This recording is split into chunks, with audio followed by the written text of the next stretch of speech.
I'm Rupa Desai, basically from North Karnataka, currently settled in Bangalore. A family of my husband and my daughter. All my studies and all were done in Raichur and Gulbarga. And I am a very keen person, go-getter type of a person, basically. It was on 4th May 2023. I was picking my daughter back from her tuitions. I was standing in a signal and one truck driver just came on my bike. My daughter fell in the front side and I came under his tires. He just kept the truck over my leg and he ran away. Then BMTC people came in. The BMTC driver took the truck behind and I was pulled from the tires. My good luck, there were 3-4 more cars which was hit back to back. And that was one kind of a saving for me because it was a standing signal. It was not a running and behind me I had Dr. Arun, who's an orthopedic surgeon consultant at Manipal. He was there in picture. He came and called for an ambulance. He helped my daughter. I was completely unconscious. The blood was flowing and I was immediately rushed to the hospital by Dr. Arun. I was directly taken to the theatre, operation theatre, and procedures started. Meanwhile, my brother also rushed into the hospital since my husband was in Scotland. And then they told one leg has to be cut. They thought they would be able to save my other leg, but unfortunately, after operating, they understood that the other leg also cannot be saved. So they had to ampute the other leg also. And finally, around 3:30, I became an above-knee amputee, shifted to the ICU.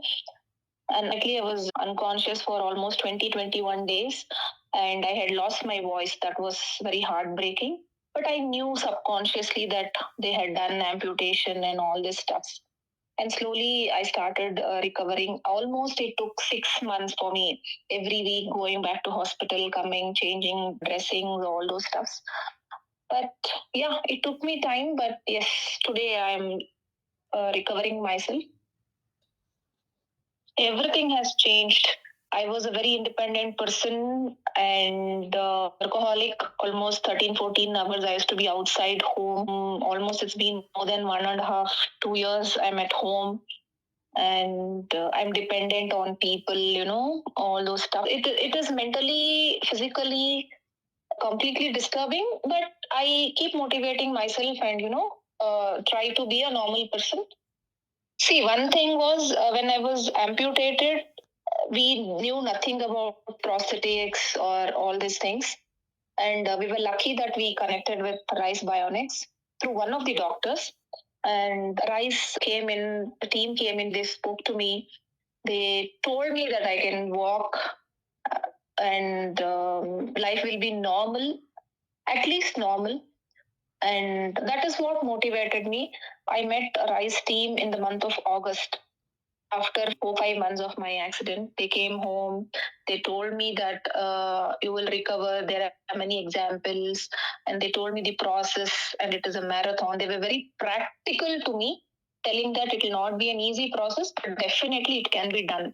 Slowly, every week, almost 15 days once or 10 days once, they would meet me, they would counsel me, they motivated me, and they told me the exercises, what I should be doing. Slowly, I started sitting, then standing on my stumps, then moving on the wheelchair, using the plank, then getting into the car, coming out of the car, then stubbies came in. Stubbies was one of my dream come true. It was exactly 1 year from my accident today. I was standing on my stubbies and having my breakfast. That boost on that day was completely different. And I started moving on, no, with the stubbies. Then I'm like, when will my height be increased and all those stuff. So every single day is motivating for me. And Rise has been a great part in my life. They have played a very different kind of a role. Being a lady, I'm very comfortable with the team because I'm an above-knee amputee, and people need to understand that anybody touching you or something, you may start feeling uncomfortable. But with Rise team, I never had that kind of a feeling. I was always taken care as a family member. That was one of the biggest motivation factor to wherever I am today. See, basically, stubbies without height. I started moving around, started going into the kitchen and all because of the height difference. I could not touch my kitchen slab, and there were some constraint. Now they have increased. They have given me a height increase of 4 inch. Now I sit on the sofa, go to the kitchen, make tea, sometimes even rice. So I've been more independent now. Whenever someone comes and I am on my prosthesis, I go open the door. I reach that height. So there are some limitations, but otherwise I'm completely stable on stubbies. It sounds a little different. It sounds very common, but yes, everything is possible with right people in your life, with right friend circle or neighbors, and more importantly, family members who are there for you 24/7. And I was lucky enough to have all these things in my life.